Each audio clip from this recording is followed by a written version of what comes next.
नमस्कार दोस्तों, सभी साथियों का इस ऑनलाइन डिजिटल प्लेटफॉर्म पर स्वागत है। अभिनंदन है। आज हम राजस्थान का करंट अफेयर्स की एक ऐसी सीरीज लेकर आए जिसके अंदर एक ही क्लास होगी और एक ही क्लास के अंदर जुलाई मंथ के अंदर जितना भी इंपॉर्टेंट करंट अफेयर्स बना है उन सब करंट अफेयर्स को हमने कवर करने की कोशिश की है। क्वेश्चन फॉर्मेट में है। 50 क्वेश्चन के अंदर पूरा का पूरा राजस्थान का जो करंट बना है जुलाई मंथ के अंदर जितना करंट अफेयर बना, चाहे सम्मेलन हो, चाहे एमओयू हो, या फिर कोई खेल से संबंधित कोई सूचना हो, सारा का सारा, या फिर कोई एप्लीकेशन, या फिर कोई पोर्टल, या फिर कोई योजना है, यानी कि राजस्थान से जितना करंट अफेयर्स अगर जुलाई मंथ के अंदर बना है तो फिर आपको यह क्लास आपके लिए रामबाण साबित होने वाली है। अब देखिए, जितने भी आगे एग्जाम होने वाले हैं उन सब के अंदर करंट अफेयर्स का एक बहुत बड़ा रोल है, इसलिए आप मंथली करंट अफेयर्स को बार बार रिवीजन कीजिएगा जिससे कि आपकी तैयारी और बेहतरीन हो सके। और उसी उद्देश्य से हम इस क्लास को लेके आए। उम्मीद करता हूं आप सब बढ़िया होंगे और आप सबकी तैयारी बढ़िया चल रही होगी। कल पटवारी का एग्जाम देके अब आगे के एग्जाम की तैयारी कीजिएगा, क्योंकि अब वो एग्जाम तो हो चुका है। अब जैसा भी हुआ, अच्छा हुआ या अच्छा बुरा हुआ, अब उसके बारे में ज्यादा सोचने की जरूरत नहीं है। अब आप अगले एग्जाम की तैयारी में लग जाएगा, जिससे कि हमारी जो भी क्लासें आ रही है उन क्लासों का आप भरपूर लाभ भी उठा सकते हैं और उठाते रहेगा। और इसी उम्मीद के साथ में कि आप सब अच्छे होंगे और आप सबकी तैयारी बढ़िया चल रही होगी, इसी उम्मीद के साथ में मैं इस क्लास को स्टार्ट करने जा रहा हूं। ध्यान रखिएगा, इन क्लास के अंदर जितने भी अगर आपके पैनल पर जो भी क्वेश्चन आ रहा है उन क्वेश्चन का आप है ना कमेंट बॉक्स में आंसर देने की कोशिश जरूर कीजिएगा, जिससे हो सकता है आपको एक लंबे टाइम तक याद रहेगा। ठीक है ना। चलिए आज की क्लास इसको स्टार्ट करते हैं। क्लास को पूरा जरूर देखिएगा और यह भी बात ध्यान रखिएगा कि क्लास पूरी देखने के बाद में आप हमें जरूर बताइएगा कि आपको यह क्लास कैसी लगी। कमेंट करके जरूर बताइएगा, जिससे कि हमें भी पता चले कि आपको ये क्लास कैसी लग रही है। ठीक है ना। तो स्टार्ट हो रहा है, फाइल थोड़ी अपलोड हो रही है। 50 क्वेश्चन है, मैं आपको पहले भी बता देता हूं, पूरे के पूरे क्वेश्चन फॉर्मेट में है। जहां जहां क्वेश्चन के अंदर हमें लगा कि यहां पर एक्स्ट्रा जानकारी देनी जरूरी है या फिर यहां से क्वेश्चन बनने का चांस बहुत ज्यादा है, वहां पर हमने एक्स्ट्रा जानकारी भी ऐड कर दी है। तो आप निसंकोच एकदम बेफिक्र होकर इस क्लास को देख सकते हैं, कोई दिक्कत नहीं आएगी। जहां जहां हमने एक्स्ट्रा जानकारी ऐड की है उसको भी साथ में आप रिवाइज करने की कोशिश कीजिए। आप ऐसा मत सोचिए कि सिर्फ क्वेश्चन फॉर्मेट में आएगा, एक्स्ट्रा कुछ भी नहीं आने वाला। तो ध्यान रखिए, एक्स्ट्रा भी कुछ कुछ जगह पर आने वाला। ठीक है ना। अब देखिए, पहला क्वेश्चन आ चुका है। पहला क्वेश्चन है, कलर चेंज कर लेते भाई। फर्स्ट क्वेश्चन है, हाल ही में राजस्थान लोक सेवा आयोग आरपीएससी में सदस्य संख्या 7 से बढ़ाकर कितनी कर दी गई है? क्या ये 10 कर दी गई है, या फिर 11 कर दी गई है, और या फिर 9 कर दी गई है, या फिर 12 कर दी गई है? तो ये प्रश्न सबसे फेवरेट प्रश्न है। ध्यान रखना, आगे जितने भी एग्जाम होने वाले हैं इसके अंदर ये क्वेश्चन जरूर पूछा जाएगा। और जो इसकी संख्या है वो कितनी कर दी गई है, तो ध्यान रखिएगा, ये संख्या आपके 10 कर दी गई है। अब संख्या 7 से बढ़ाकर 10 हो चुके हैं। 2011 के अंदर ये संख्या बढ़ाई थी, 7 हो गए थे। अब मैं आपको बता दूं, राजस्थान लोकसभा आयोग के अध्यक्ष भी अभी जून के अंदर ही बने हैं, उत्कल रंजन साहू। ध्यान रखना, ये प्रश्न आगे पूछा जाएगा। तो उत्कल रंजन साहू को अभी आरपीएससी का नया अध्यक्ष बनाया गया है। उसके अलावा आपको यह भी ध्यान रखना है, जो आरपीएससी के जो सदस्य या फिर अध्यक्ष होता है, इनको निलंबित करने का अधिकार राज्यपाल के पास है, लेकिन हटाने की पावर इनके पास नहीं है। लेकिन नियुक्ति भी राज्यपाल कर सकता है, निलंबित भी राज्यपाल कर सकता है। और ठीक है ना। और वो निलंबित और हटाना, ये सॉरी, निलंबित और जो नियुक्ति होती है वो हमेशा राज्य की सरकार के जो भी मंत्रिपरिषद उनको नाम देते हैं राज्यपाल महोदय को, वो उनके अनुसार ही नियुक्ति करते हैं। लेकिन हटाने का पावर राष्ट्रपति के पास है, ये आपको ध्यान होना चाहिए। चलिए आज का नेक्स्ट क्वेश्चन लेते हैं। अब देखिए, सेकंड नंबर क्वेश्चन है। सेकंड नंबर क्वेश्चन है, एक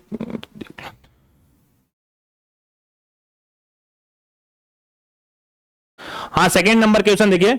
सेकंड नंबर क्वेश्चन, आज का सेकंड नंबर क्वेश्चन है, हाल ही में 14 जुलाई, देखिए 14 जुलाई 2025 को राज्य कैबिनेट के प्रमुख निर्णय से राज्य सरकार ने 3 नीतियों को मंजूरी दी है भाई।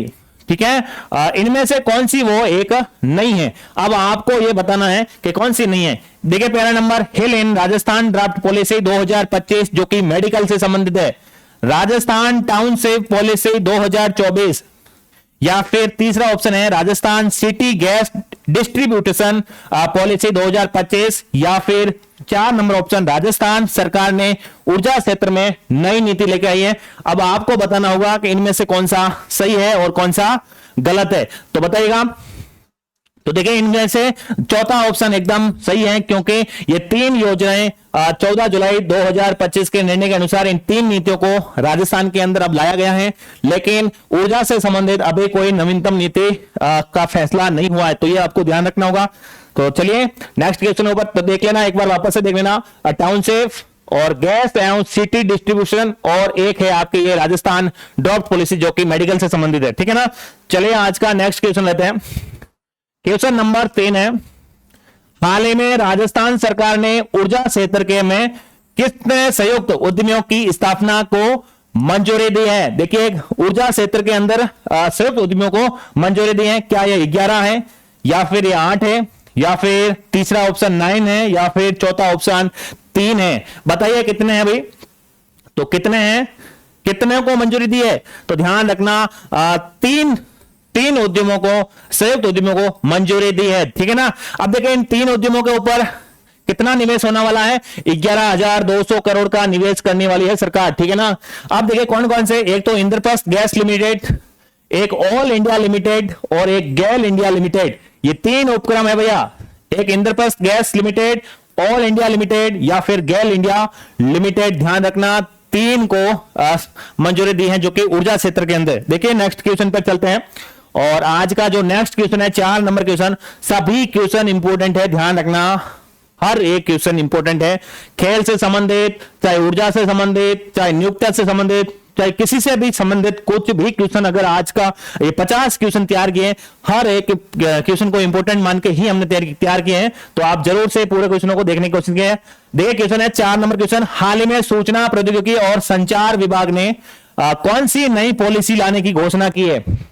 देखिए पहला number option Rajasthan QR policy 2025, या फिर सेकंड ऑप्शन राजस्थान सौर पॉलिसी 2025, या फिर थर्ड ऑप्शन है राजस्थान एआई पॉलिसी 2025, या फिर राजस्थान एजू पॉलिसी 2025। तो कौन सी पॉलिसी लेके आ रही है राजस्थान सरकार, तो ध्यान रखना कौन सी पॉलिसी, तो ध्यान रखना यह है third number Rajasthan AI artificial intelligence policy 2025 लाने की घोषणा कौन कर चुका है, यह कर चुका है सूचना प्रौद्योगिकी एवं संचार विभाग। तो देखिए तो यह आपको पता होना चाहिए। आज का 5वां क्वेश्चन है, हाल ही में राजस्थान इंटरनेशनल सेंटर जयपुर का पुनर्गठन किया गया है, अब इसका प्रबंधन किसके माध्यम से होगा। तो देखिए राजस्थान इंटरनेशनल सेंटर का पुनर्गठन हुआ है, तो अब इसका प्रबंधन क्या ये आवासीय सोसाइटी करेगी, या फिर सूचना विभाग करने वाला है, या फिर थर्ड ऑप्शन राज्य वित्त विभाग करने वाला है, या फिर Rajasthan international centre Jaipur society करने वाली है। तो कौन करने वाला है इसका प्रबंधन, तो ध्यान रखिएगा इस प्रश्न का आंसर होगा चौथा option Rajasthan international centre Jaipur society, जो कि राजस्थान इंटरनेशनल सेंटर का अब क्या करने वाला है, इसका प्रबंधन करने वाला है। और इस समिति के अंदर या फिर इस के अंदर 15 सदस्यीय गवर्निंग बोर्ड की स्थापना की जाएगी भाई। 15 सदस्य होगा भाई किसके अंदर, इसके अंदर 15 सदस्यीय गवर्निंग कमेटी की स्थापना की जाएगी, ठीक है ना। प्रश्न एक हर प्रश्न को गहराई से देखने की कोशिश करना, क्लास के अंदर ही याद हो जाए ऐसी ही कोशिश कीजिएगा। क्वेश्चन नंबर 6 है, हाल ही में विधायक शिक्षा का साथी योजना को 26 जून 2025 से मुख्यमंत्री द्वारा शुरू की गई है। देखिए एक नई योजना विधायक शिक्षा का साथी योजना, जिसको 26 जून 2025 को कहां से स्टार्ट किया, क्या बाड़मेर से स्टार्ट किया, या फिर जयपुर से, या फिर कोटा से, या फिर जोधपुर से। तो कहां से स्टार्ट किया है, कहां से स्टार्ट किया इस योजना को, ध्यान रखना इस योजना को मुख्यमंत्री महोदय ने जोधपुर से स्टार्ट किया, ध्यान रखना भजनलाल शर्मा ने। जो कि क्या करना, इस योजना का क्या उद्देश्य है, एक तो इस योजना का क्या उद्देश्य है, तो ध्यान रखना उच्च गुणवत्ता वाले भौतिक अवसंरचना को विकास करना या फिर व्यक्तित्व विकास का सुधार करना। उच्च गुणवत्ता वाली भौतिक अवसंरचना या फिर व्यक्तित्व का विकास करने के लिए इस नवीनतम योजना यानी कि विधायक शिक्षा का साथी योजना को स्टार्ट किया गया है, जो कि 26 जून 2025 से कौन से जोधपुर से किसने उद्घाटन क्या किसने शुरू किए, तो मुख्यमंत्री महोदय ने। ठीक है ना। आज का 7वां क्वेश्चन है, 7वां क्वेश्चन देखिए, हाल ही में किस लक्षित वर्ग के लिए बायो फोर्टिफाइड मिलेट न्यूट्री बार योजना, ध्यान रखना ये यहां पर है, ठीक है ना, को 16 जुलाई 2025 को विद्याधर नगर जयपुर से शुरू किया गया है। तो आपको बताना है इसके अंदर लक्षित वर्ग कौन कौन सा है, किसको फायदा होने वाला है, क्या ये 2 से 6 वर्ष होगा, या फिर लक्षित वर्ग 3 से 10 वर्ष होने वाला है, या फिर लक्षित वर्ग 4 से 6 वर्ष होने वाला है, या फिर लक्षित वर्ग 3 से 6 वर्ष। तो कौन सा आंसर एकदम सही होने वाला है इसके अंदर, कौन सा वर्ग, तो ध्यान रखना लक्षित वर्ग इसके अंदर कौन सा होने वाला है, तो इसके अंदर लक्षित वर्ग 3 से 6 वर्ष के आयु वाले बच्चों को क्या मिलने वाला है, तो ये बायो फोर्टिफाइड मिलेट न्यूट्री बार योजना के अंदर फायदा मिलने वाला है, जो कि 16 जुलाई 2025 को हुआ। अब देखिए इस योजना को पायलट चरण के तौर पर 2 जिलों के अंदर से स्टार्ट किया गया है राजस्थान से, एक तो जयपुर है और एक है उदयपुर। इन 2 जिलों से पायलट प्रोजेक्ट के तहत इन योजनाओं को स्टार्ट किया गया है, इस योजना को स्टार्ट किया गया है जो कि 2 जिलों से। ठीक है ना। चलिए नेक्स्ट क्वेश्चन लेते हैं, 8वां प्रश्न, हाल ही में राजस्थान हाईकोर्ट में 23 जुलाई को नए न्यायाधीश नियुक्त हुए। देखिए तारीख 23 जुलाई बोल रहा है क्योंकि 18 जुलाई 2025 को न्यायाधीश की नियुक्ति और हो चुकी है, लेकिन ये 23 जुलाई को पूछ रहा है क्या इस दिन 10 न्यायाधीश बने, 11 बने, 9 बने और 7 बने। राजस्थान हाईकोर्ट की बात कर रहा है, ठीक है ना। तो ध्यान रखना कितने बने इस प्रश्न के, तो ध्यान रखना 7 नए न्यायाधीश बने थे। और ध्यान रखना 18 जुलाई 2025 को एक पहले और बन चुके थे जो कि संजीव प्रकाश शर्मा, जो कि पंजाब और हरियाणा से थे, वो यहां आए थे। तो ध्यान रखना संजीव प्रकाश शर्मा भी 18 जुलाई को बन चुके थे। उसके अलावा देखिए अधिवक्ता कोटे से आई थी एक, जिसका नाम था संदीप तनेजा, जो कि अधिवक्ता कोटे से बना है भाई। कौन बना है, न्यायाधीश बना है। उसके अलावा न्यायिक अधिकारी जो कोटे से बने हैं उनका नाम है संगीता शर्मा, ठीक है ना। उसके अलावा बलजिंदर सिंह संधू, विपिन गुप्ता, संजीत पुरोहित, रवि चिरानिया और अनुरूप सिंधी, ये टोटल 8 बने, ठीक है ना। 23 तारीख को 7 बने थे और एक पहले 18 को बन चुके हैं। और राजस्थान हाईकोर्ट के अंदर वर्तमान में अब 43 न्यायाधीश वर्तमान में है, लेकिन पूरी सीट कितनी है, टोटल कितने तक बन सकते हैं, 50, यानी कि 1 + 49 है भाई, ठीक है ना। तो मतलब राजस्थान हाईकोर्ट के अंदर अधिकतम न्यायाधीशों की जो संख्या है वो 50 है, 1 + 49 है। अब 43 हो चुके हैं, अभी भी 7 सीट खाली पड़ी है भाई, ठीक है ना। अब देखिए अगला क्वेश्चन है 9th नंबर, और वो पूछा था कल ही, तो राजस्थान मुख्य न्यायाधीश वाला प्रश्न भी आया था पटवारी में, ठीक है ना। तो वो भी आपको ध्यान रखना भाई। हाल ही में राजस्थान रियल एस्टेट अपीलीय न्यायाधिकरण के अध्यक्ष कौन बने, क्या वो गौतम कुमार बने, या फिर प्रज्ञा शर्मा बने, डॉक्टर रवि कुमार, या फिर मदन गोपाल व्यास बने। तो ये बताइए आप कौन बने भाई, 9th नंबर क्वेश्चन में अंदर कौन बना है। तो ध्यान रखना ये बने हैं कौन बना है, मदन गोपाल व्यास बने राजस्थान रियल एस्टेट अपीलीय न्यायाधिकरण के अध्यक्ष। अब देखिए अगला प्रश्न है 10वां प्रश्न देखिए, हाल ही में अर्जुन सिंह शेखावत जो कि पाली के है भाई, का क्या हो गया, निधन हो गया है इनका। तो ये किस क्षेत्र से संबंधित है, क्या कला से संबंधित है, या फिर राजस्थान साहित्य से संबंधित है, या फिर खेल से संबंधित है, या फिर समाज सेवा से संबंधित है। तो किससे संबंधित है, कौन बताएगा भाई। तो आप ध्यान रखना ये राजस्थानी साहित्य से संबंधित है अर्जुन सिंह शेखावत, जो कि पाली के थे। ध्यान रखना इन्होंने 1952 के अंदर प्रजा सेवक की स्थापना की थी, जो कि इनकी प्रथम रचना थी। वर्ष 2006 के अंदर भाकरराव भोमिया इन्होंने अपनी एक रचना लिखे थे भाई, ये भी ध्यान रखना, वर्ष 2006 के अंदर भाकरराव भोमिया, ठीक है ना। उसके अलावा वर्ष 2021 के अंदर इन्हें पद्म श्री पुरस्कार मिल चुका है, किन्हें, अर्जुन सिंह शेखावत को, जो कि पाली के हैं। ध्यान रखना इनका हाल ही में निधन हुआ है, जो कि राजस्थान साहित्य से संबंधित है। भाकरराव भोमिया और प्रजा सेवक प्रथम, जो कि इनकी रचना है 1952 के अंदर लिखी, और भाकरराव भोमिया 2006 के अंदर, और 2021 के अंदर इनको पद्म श्री पुरस्कार भी दिया गया है। देखिए अगला 11वां क्वेश्चन है, हाल ही में विश्व जनसंख्या दिवस 11 जुलाई को मनाया, यानी कि विश्व जनसंख्या दिवस 11 जुलाई को मनाते हैं हर साल।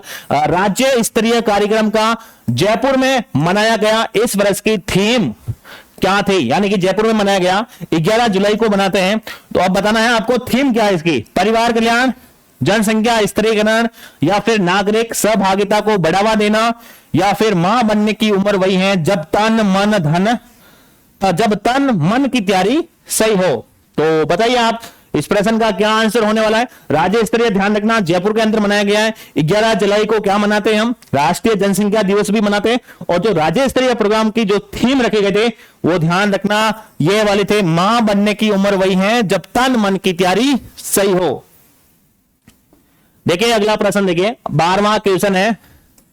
12वां क्वेश्चन देखिए, हाल ही में 7R कॉन्क्लेव का आयोजन कहां हुआ है, कि बूंदी में अंदर हुआ है, या फिर कोटा में हुआ, जोधपुर में हुआ, या फिर जोधपुर के अंदर हुआ है। तो बताइए इसका कहां पर आयोजन हुआ है। तो यह आयोजन हाल ही में 7R कॉन्क्लेव का आयोजन जयपुर के अंदर हुआ है, और ये 7R कॉन्क्लेव का जो थीम थी भाई, थीम ठीक है ना, उसकी थीम थी भविष्य के शहर संधारणीय, लचीले और संपन्न, ठीक है ना, भविष्य के शहर संधारणीय, लचीले और संपन्न, ये इसकी थीम थी भाई। 12वां क्वेश्चन हो चुका है। चलिए 13वां क्वेश्चन पर चलते हैं। 13वां क्वेश्चन देखिए, हाल ही में 19वां, ध्यान रखना प्रश्न को ध्यान रखना, मैंने बोला ना हर प्रश्न के अंदर पूरी की पूरी जानकारी उस प्रश्न के अंदर डाली गई है, या तो फिर वो कौन सा संस्करण है, या फिर वो कहां आयोजित हुआ है, या उसकी थीम क्या है, इसलिए प्रश्न ध्यान से देखिएगा। हाल ही में 19वां सांख्यिकी दिवस राज्य स्तरीय कार्यक्रम कहां आयोजित हुआ है। तो देखिएगा जोधपुर में हुआ, या फिर अजमेर में हुआ, या फिर जयपुर में, या फिर अलवर के अंदर हुआ। तो बताइएगा कहां पर हुआ है।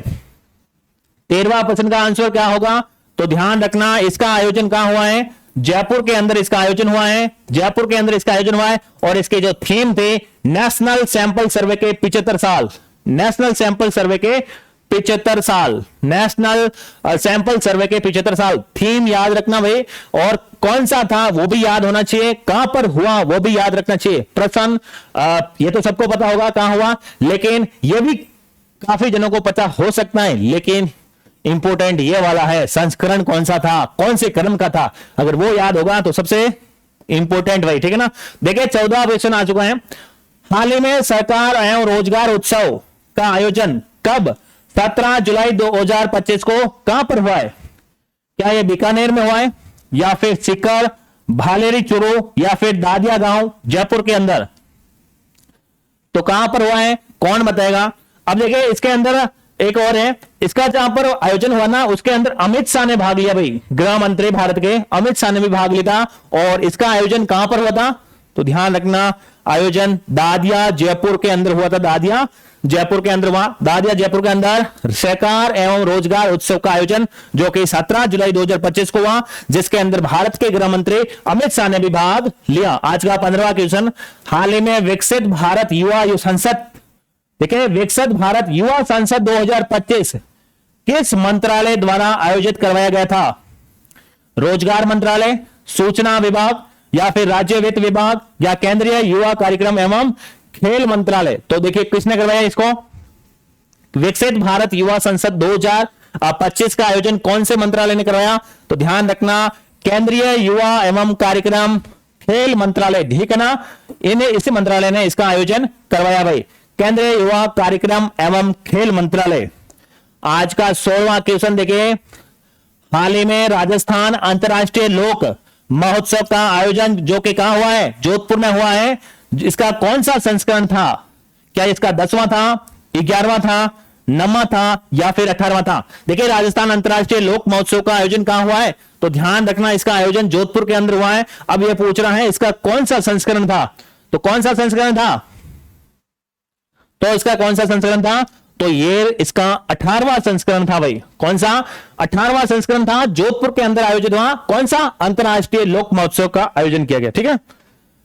अगला प्रश्न देखिए 17वां प्रश्न देखिए, हाल ही में राष्ट्रीय ऊंट दौड़ चैंपियनशिप पुष्कर कहां पर, पुष्कर में आयोजन हुआ, और यह कौन सा संस्करण था भाई, राष्ट्रीय ऊंट दौड़ का जो चैंपियनशिप हुई है उस पुष्कर के अंदर वो कौन सा संस्करण था। क्या 10वां था, 11वां था, नमक था या फिर पहला था?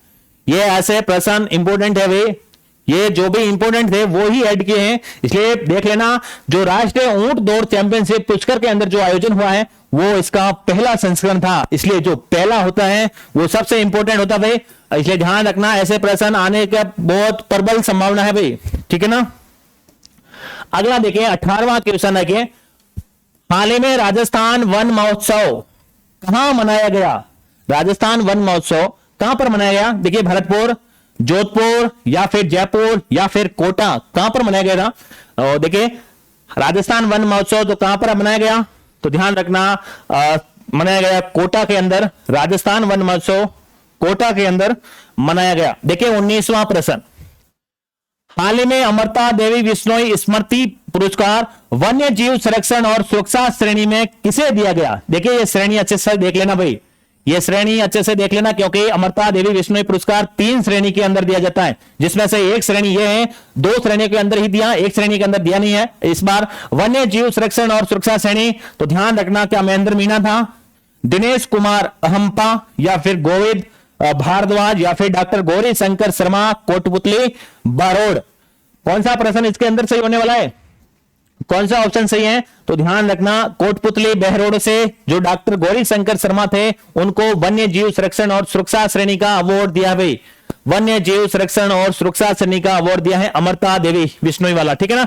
अब देखिए 76वें राज्य स्तरीय वन महोत्सव, जो 76वां राज्य स्तरीय वन महोत्सव मनाया गया, जो अभी पिछला प्रश्न हम पढ़ के आए हैं, कोटा के अंदर पढ़ के आए थे, तो उसमें अंदर ये अमृता देवी बिश्नोई पुरस्कार दिया। और देखिए वन विकास संरक्षण और वन सुरक्षा श्रेणी के अंदर गोविंद भारद्वाज को दिया गया। एक तो ये वाला वन्य जीव संरक्षण सुरक्षा श्रेणी में ये वाला दिया, और देखिए वन विकास संरक्षण और वन सुरक्षा श्रेणी वाला पुरस्कार गोविंद भारद्वाज को दिया। तो ये दोनों पुरस्कार आपको याद रखने होंगे, वन विकास वाला और वो वन्य जीव संरक्षण वाला, ठीक है ना। वन्य जीव संरक्षण और सुरक्षा श्रेणी तो हो गया गौरी शंकर, और इसके अंदर गोविंद भारद्वाज जो कि वन विकास संरक्षण और वन संरक्षण सुरक्षा श्रेणी, ठीक है। यहां पर विकास है और वहां पर वन्य जीव संरक्षण है, ठीक है ना, बस इतना से ही फर्क है भाई, वन्य जीव है या वन विकास है, ये आपको ध्यान रखना होगा। और देखिए इसमें भी वी आ रहा है और इसमें भी वी आ रहा है और उसमें वी नहीं आ रहा है, इसका मतलब सेट तो हो जाएगा भाई, ये वे से सेट हो सकता है इसको, ठीक है ना। गोविंद और यहां पर भी है और गोविंद में भी यहां पर भी है। आज का 20वां सवाल देखिए, हाल ही में राष्ट्रपति ने रक्षा अलंकरण समारोह जो कि 2nd नंबर वाला था, शांतिकालीन विशिष्ट सेवा पदक प्रदान किए हैं, इनमें से वो कौन सा व्यक्ति नहीं है? बताइए। एक ऑप्शन अनिंद सेनगुप्ता, पदम सिंह शेखावत, नरेंद्र सिंह या फिर रघु श्री निवासन। तो इसमें से कौन सा व्यक्ति वो नहीं है? तो ध्यान रखना इसमें से आपके कौन सा नहीं है? तो देखना नरेंद्र सिंह है वो इसका नहीं है, बाकी इन तीनों को क्या है, ये अवार्ड दिया गया है भाई राष्ट्रपति ने ना, तो ये भी आपको पता होना चाहिए। 21वां प्रश्न आज का, हाल ही में राष्ट्रीय कृषि वैज्ञानिक पुरस्कार 2025 से सम्मानित हुए। देखिए राष्ट्रीय कृषि वैज्ञानिक पुरस्कार जो कि 2025 से सम्मानित हुए, कौन हुए? क्या डॉक्टर धीरज सिंह जो कि काजरी से संबंधित है, या फिर जवाहर सिंह बेदम, या फिर सुरेंद्र सिंह महेंद्र प्रताप? तो कौन हुए हैं? तो ध्यान रखना जो राष्ट्रीय कृषि वैज्ञानिक पुरस्कार 2025 से जो सम्मानित हुए हैं वो है डॉक्टर धीरज सिंह जो कि काजरी से संबंधित है भाई। और काजरी कहां पर है? जोधपुर में भाई, काजरी यहां पर दोनों जोधपुर में भाई, ठीक है ना। हाल ही में भारत स्काउट एवं गाइड के प्रतिष्ठित राष्ट्रपति पुरस्कार से सम्मानित हुए हैं, वापस से देख लीजिएगा, भारत स्काउट एवं गाइड के प्रतिष्ठित राष्ट्रपति पुरस्कार से सम्मानित हुए, क्या हुआ? अरुण कुमार है, सूरजपाल सिंह है, अशोक भारद्वाज है, या फिर दिनेश कुमार अहंपा है?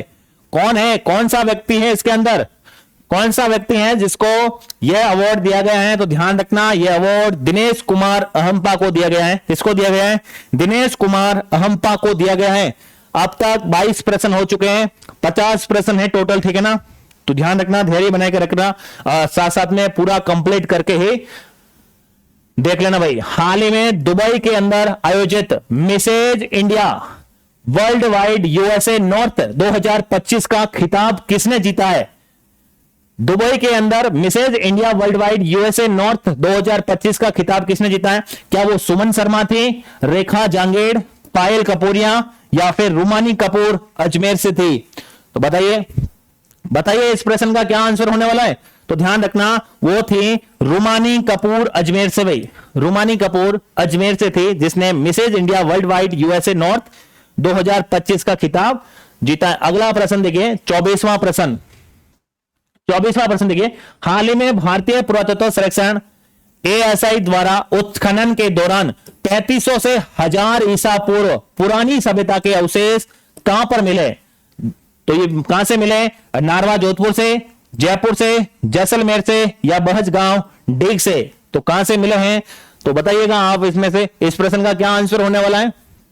इस प्रश्न का क्या आंसर होने वाला है? ध्यान रखना, बहजगांव डीग से हमें भारतीय पुरातत्व सर्वेक्षण द्वारा खोज की गई है, जहां से वहां से 3500 से 1000 ईसा पूर्व के पुरानी सभ्यता के अवशेष मिले हैं। देखिए प्राचीन नदी तंत्र के अवशेष भी मिले हैं पेलियो चैनल से, यहां पर कहां पर? बहजगांव से। ठीक है, उसके अलावा यहां से युकुड मिला है, मौर्य कालीन मातर देवी का सिर मिला है, उसके अलावा सुंग कालीन अश्वनी कुमारों की मूर्तियां मिली हैं, महाभारत कालीन मिट्टी के बर्तन भी मिले हैं और ब्रह्मा लिपि भी मिली है। ब्रह्म लिपि है ना, ब्रह्म लिपि भी मूल्य प्राप्त हुई यहां पर। तो ध्यान रखना, ये तो इंपॉर्टेंट प्रश्न है भाई, ये प्रश्न तो छपने लायक है भाई। ठीक है ना, तो ध्यान रखना, पेलियो चैनल, युग कुंड, मौर्य कालीन मातर देवी का सिर, सुंग कालीन अश्विनी कुमारी की मूर्ति और महाभारत कालीन मिट्टी के बर्तन और ब्रह्म लिपि के मूर्य कहां से मिले?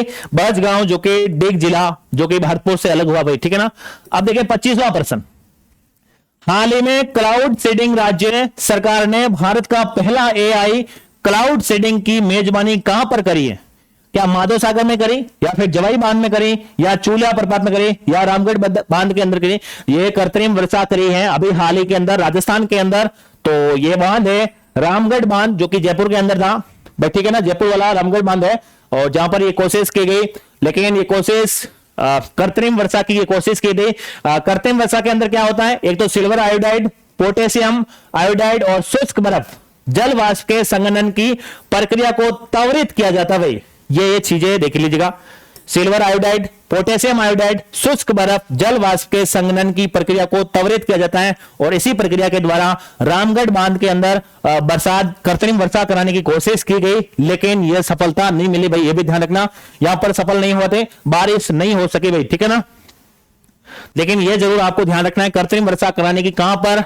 अभी राजस्थान के अंदर कृत्रिम वर्षा कहां कराने की कोशिश की गई या फिर कराई? तो रामगढ़ बांध। अगला देखिए 26वां प्रश्न देखिए, हाल ही में नमो टॉय बैंक की स्थापना की घोषणा कहां की गई है? क्या जोधपुर में गई, जयपुर में या फिर बारां में या फिर कोटा के अंदर? भाई ये कहां पर की गई है? नमो टॉय बैंक जो कि स्थापना की घोषणा की है और ये की है कोटा के अंदर भाई। कोटा के अंदर नमो टॉय बैंक बनने जाएगा और ये क्या नाम उसका, ओम बिड़ला जी के तर्ज पे हो रहा है, उन्होंने कहा है। ठीक है ना, ये भी आपको ध्यान रखना होगा। 27वां प्रश्न आज का, हाल ही में राज्य का पहला बालिका आवासीय सैनिक स्कूल स्थापित होगा। ठीक है ना, तो ध्यान रखना, राज्य का पहला बालिका आवासीय सैनिक स्कूल स्थापित होगा कि फलोदी में होने वाला है, बालोतरा, जोधपुर या जयमलसर बीकानेर के अंदर? तो बताइएगा इस प्रश्न का क्या आंसर होने वाला है?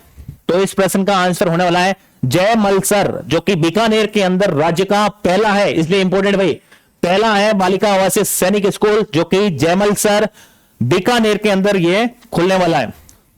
28वां प्रश्न, हाल ही में उत्तर भारत का पहला ग्रीन हाइड्रोजन हब कहां बनने की घोषणा हुई है? IIT Madras, IIT Roorkee, IIT Delhi या फिर आईआईटी जोधपुर के अंदर? ठीक है ना, तो कौन सा होगा इस प्रश्न का आंसर? हम वैसे भी राजस्थान का करंट अफेयर्स पढ़ रहे हैं तो सही यही होने वाला है, आईआईटी जोधपुर के अंदर भारत का पहला ग्रीन हाइड्रोजन हब बनने वाला भाई। आज का 29वां क्वेश्चन देखिए, हाल ही में राज्य सरकार द्वारा संत सदाराम जी का महाराज का पैनोरमा कहां बनाने की घोषणा की है? तो ध्यान रखना, ये कहां पर की है? बीकानेर या फिर जैसलमेर या फिर जोधपुर या फिर फलोदी? तो ये कहां पर बनने जा रहा है? ध्यान रखना है, संत क्या नाम है? संत सदाराम जी महाराज का पैनोरमा, ये आपके जैसलमेर जिले के अंदर बनेगा। ठीक है ना, ये जैसलमेर जिले के अंदर बनने वाला भाई। अब देखिए अगला प्रश्न है आज का 30वां प्रश्न। हाल ही में राजस्थान में पहली बार दुर्लभ एल्बिनो सनफ्लावर गिलहरी कहां देखी गई है? देखिए अभी कल ही एक प्रश्न आया था पटवारी के अंदर भी ऐसा, तो आपको ऐसे भी प्रश्न याद रखने होंगे भाई, ठीक है ना। एल्बिनो सनफ्लावर गिलहरी, तो ये क्या जयपुर में मिली, जोधपुर में, या फिर टोंक में, या फिर कोटा के अंदर मिली है? तो कहां पर मिली है? तो ये मिली है आपके टोंक के अंदर मिली है ये गिलहरी। ध्यान रखना दुर्लभ गिलहरी एल्बिनो सनफ्लावर। 31वां प्रश्न। हाल ही में सदा आगे प्रोजेक्ट और हेलीबॉर्न ऑपरेशन जो कि किस फील्ड फायरिंग से संबंधित है? Mahajan field firing, Phalodi field firing, या फिर Jodhpur field firing, Pokhran field firing. ध्यान रखना ये दोनों ही प्रोजेक्ट, सदा आगे प्रोजेक्ट और हेलीबॉर्न ऑपरेशन जो कि वायुसेना और किसके मध्य हुआ था? थल सेना के मध्य हुआ था, जो कि पोखरण फील्ड फायरिंग से संबंधित है, और दोनों यहीं पर आयोजित हुए थे। महाजन फील्ड फायरिंग जो कि बीकानेर में हुई, यह भी आपको ध्यान रखना। 32वां क्वेश्चन। हाल ही में राज्य सरकार के संयुक्त उपक्रम राजस्थान स्टेट गैस का पहला लिक्विफाइड नेचुरल गैस स्टेशन की स्थापना कहां की जा रही है? बालोतरा, कोटा, मंगला, या फिर निमराना के अंदर? तो ध्यान से बताइएगा इस प्रश्न का आंसर क्या होने वाला है। तो ध्यान रखना ये जो स्थापित होने वाली है, और ये भी पहला है इसलिए इंपॉर्टेंट भाई, ये भी पहला है, ठीक है ना। और ये निमराना के अंदर, और निमराना कहां पर है? अलवर के अंदर भाई, ठीक है ना, अलवर के अंदर है निमराना, और यहां पर इसकी स्थापना होने वाली है। राजस्थान स्टेट गैस का पहला लिक्विफाइड नेचुरल गैस स्टेशन की स्थापना होने वाली है, ठीक है ना। देखिए 33वां प्रश्न देखिए। हाल ही के अंदर मधुहारी उत्कृष्टता के अंदर कहां पर स्थापित हुआ है? तो ध्यान रखना क्या जोधपुर में अस्पताल में हुआ है, टोंक अस्पताल, या फिर एसएमएस अस्पताल जयपुर, या फिर अजमेर का अस्पताल है भाई? तो आपको बताना होगा ये कहां पर हुआ है। तो ध्यान रखना ये एसएमएस अस्पताल जयपुर के अंदर मधुहारी उत्कृष्टता केंद्र की स्थापना की है भाई। अगला 34वां प्रश्न देखिए।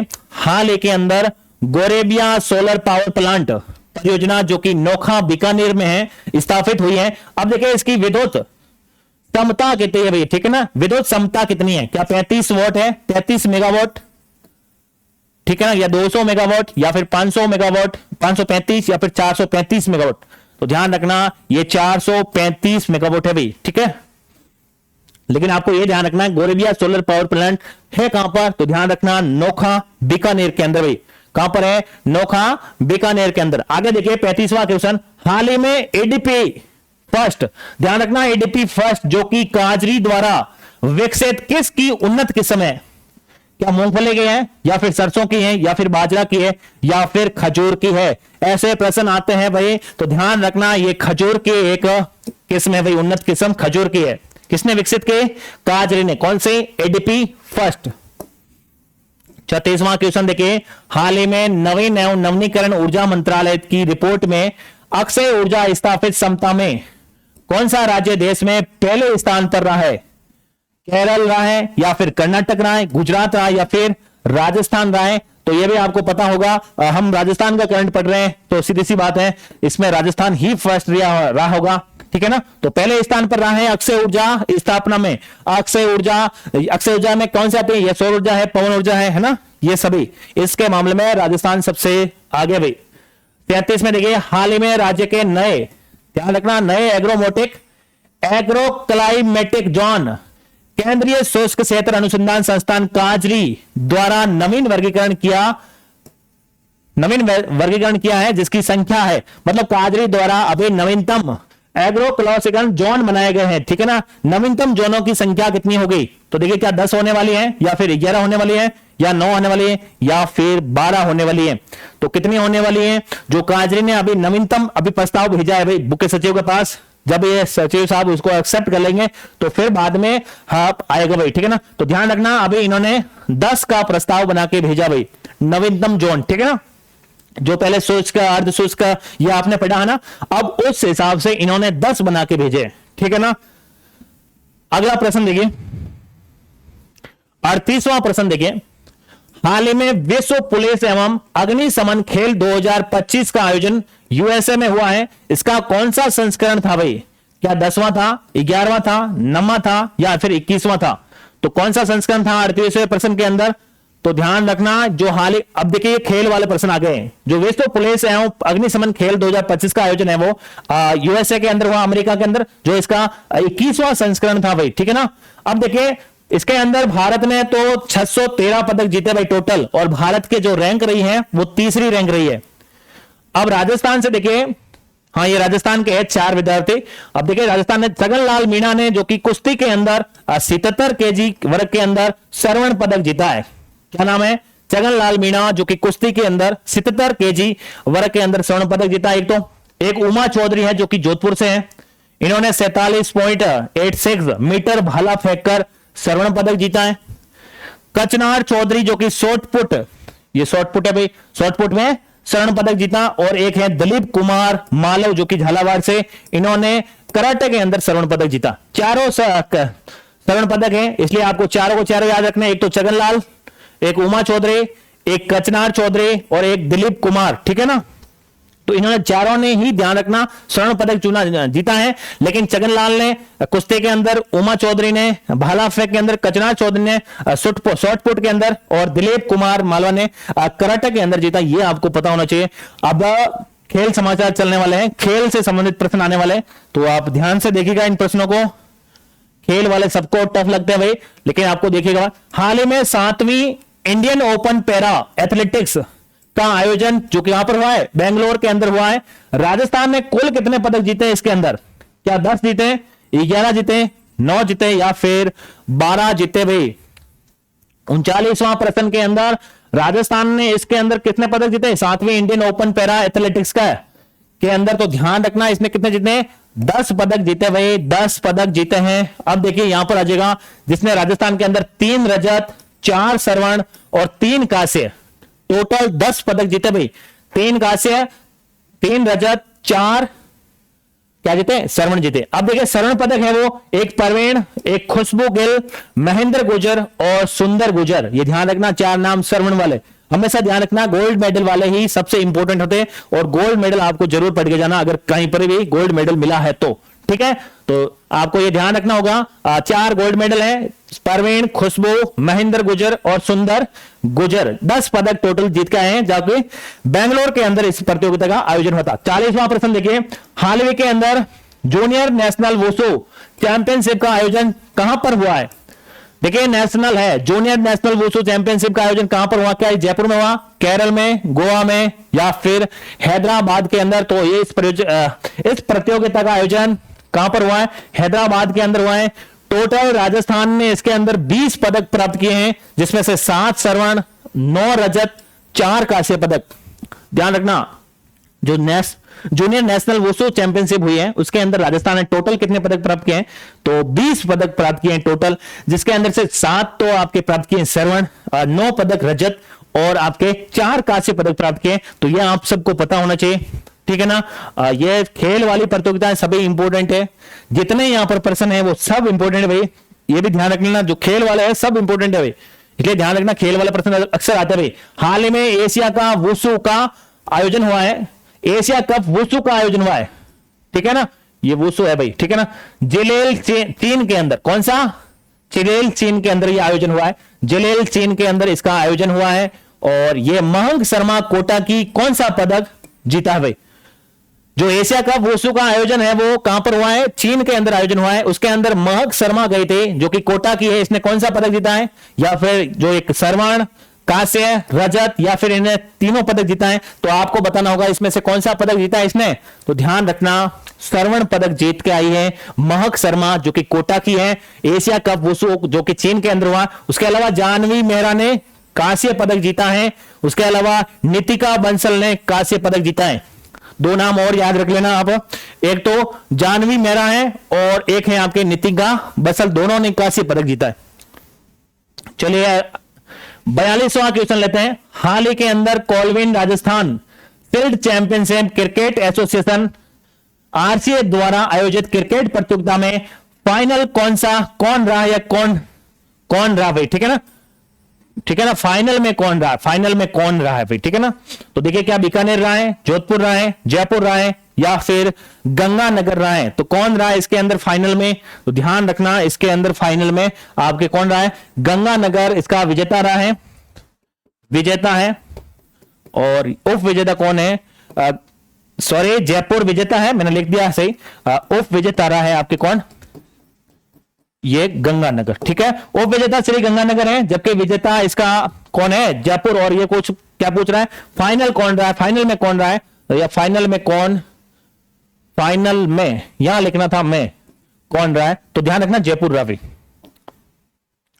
43वां क्वेश्चन देखिए, हाल ही में 26वीं सब जूनियर नेशनल पावर लिफ्टिंग जो कि कहां पर आयोजित हुई है? कर्नाटक में। बैच फ्रेश 87.5 केजी में किसने स्वर्ण पदक जीता है? क्या सुमन बिश्नोई है, या फिर पायल जांगीर, या फिर उर्मिला शर्मा, या फिर रिया कंवर है? भाई है ना, ठीक है ना, रिया कंवर है यहां पर।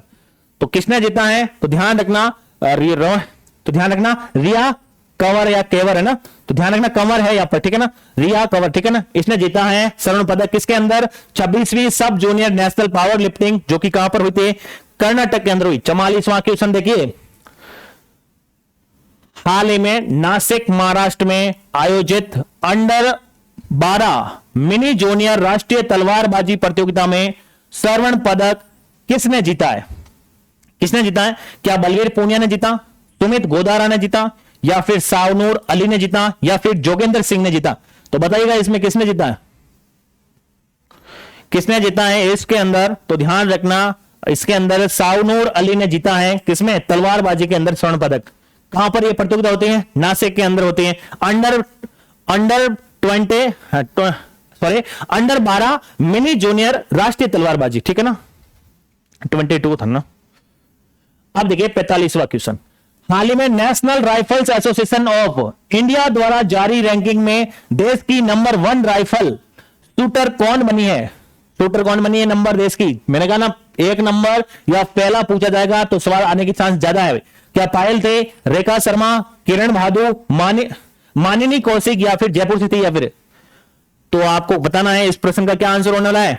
मानिनी कौशिक जो कि जयपुर की थी, वो बनी है national rifles association of India द्वारा जारी रैंकिंग के अंदर क्या पता है, नंबर 1 राइफल शूटर बन चुकी है, ठीक है ना। चलिए आज का 46वां क्वेश्चन ले लेते हैं। क्वेश्चन स्पीड अगर ज्यादा लगे तो कम करके भी आप देख सकते हैं भाई, ठीक है ना। हाल ही में अंडर 17 एशियन कुश्ती वियतनाम में आयोजित हुई है, जिसके अंदर 65 केजी वर्ग में गोल्ड मेडल किसने जीता है? मतलब एशियन कुश्ती को जो प्रतियोगिता है वो अंडर 17 जो कि वियतनाम देश के अंदर हुई है, उसके अंदर 65 किलो वर्ग के अंदर स्वर्ण पदक किसने जीता है? परी बिश्नोई, भावना जोशी, सुमन प्रजापत, अश्विनी बिश्नोई। तो किसने जीता है? ये किसने जीता है? तो ध्यान रखना, ये अश्विनी बिश्नोई ने जीता है। क्या स्वर्ण पदक किसके अंदर? एशियन कुश्ती। कहां हुई? वियतनाम के अंदर। कितना कैटेगरी क्या थी? 65 केजी वाला, ठीक है ना। अब देखिए आज का 47वां प्रश्न, 11वें नेपाल स्केटिंग टूर्नामेंट में 2 स्वर्ण पदक किसने जीते हैं? नीरज शर्मा, सूरजपाल, मानवेंद्र सिंह, या फिर शौर्य जयपुर। किसने जीते हैं इसके अंदर? तो ध्यान रखना, जो नेपाल के अंदर ये 11वां नंबर की जो प्रतियोगिता हुई है, इसके अंदर 2 स्वर्ण शौर्य जयपुर ने जीते हुए, शौर्य जयपुर ने जीते हैं। नेक्स्ट क्वेश्चन देखते हैं, 48 नंबर क्वेश्चन, हाल ही में एशियाई कैडेट जूडो ओपन ताइपे में 40 केजी भार वर्ग में स्वर्ण पदक किसने जीता भाई? क्या संजना जागीर ने जीता, सुमोना शर्मा, सुचिता गहलोत, या तानिया राठौड़? किसने जीता है? तो ध्यान रखना, इस प्रश्न के अंदर जो एशियाई कैडेट जूडो ओपन ताइपे के अंदर हुई है, जो 40 केजी भार वर्ग में स्वर्ण पदक आपके तानिया राठौड़ ने जीता भाई, तानिया राठौड़ ने जीता है। हालांकि ये प्रश्न मुझे लगता है कि आपको टफ लगे होंगे, लेकिन ये प्रश्न भाई खेल से संबंधित प्रश्न ऐसे ही बनते हैं, क्या करें। हाल ही में Nepal international roller skating championship में स्वर्ण पदक किसने जीता है? क्या रिया शर्मा ने जीता, संजना बिश्नोई, पायल, या फिर अयासी चोपड़ा? तो किसने जीता होगा इसके अंदर?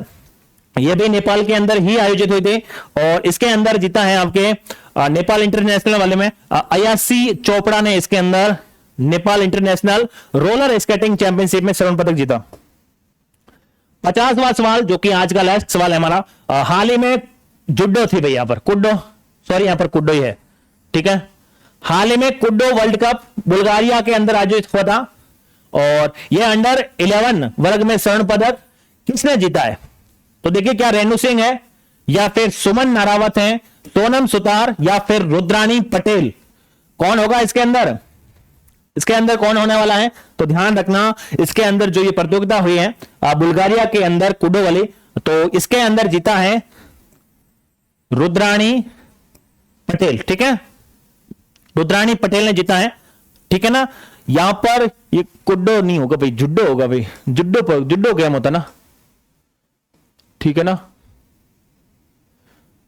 अब देखिए ये प्रश्न थे हमारे राजस्थान से संबंधित। इससे पहले मैंने 2 क्लासें और अपलोड कर दी हैं, वो एक अंतरराष्ट्रीय वाली है और एक राष्ट्रीय करंट अफेयर्स की है। आप इन तीनों क्लासों को ध्यानपूर्वक देखने की कोशिश कीजिएगा। अगर आप राष्ट्रीय करंट अफेयर्स जरूर देखिएगा और अंतरराष्ट्रीय करंट अफेयर्स भी देखिएगा, क्योंकि क्वेश्चन तीनों करंट अफेयर्स में से आते हैं और आगे भी हमारी क्लासें ऐसे आती रहेगी और लाते रहेंगे। तीनों की अलग अलग लेके आएंगे, और राजस्थान या फिर अंतरराष्ट्रीय और एक राष्ट्रीय, इन तीनों की क्लासें अलग अलग क्लास के आएगी। और अभी मैंने जुलाई माह की तीनों अपलोड कर दी, अब अगला महीना आएगा, जैसे ही उसके भी अपलोड हो जाएगी, तो आप इन क्लासों को देखेगा और अपना भरपूर आनंद भी लीजिएगा। और परीक्षा से पहले इन क्लासों को जरूर एक बार रिविजन करके जाइएगा, जिससे कि आपकी तैयारी और बढ़िया हो सके और कोई भी क्वेश्चन पीछे ना छूटे। और इसके अलावा जैसे जैसे कोई एग्जाम आएगा उससे हम एक सब क्वेश्चन को इकट्ठा करके मैराथन भी लेके आने वाले हैं। तो ठीक है, मिलते हैं एक नेक्स्ट वीडियो के अंदर। तब तक के लिए बहुत बहुत धन्यवाद आपका इस वीडियो को देखने के लिए। मिलते हैं नेक्स्ट वीडियो के अंदर।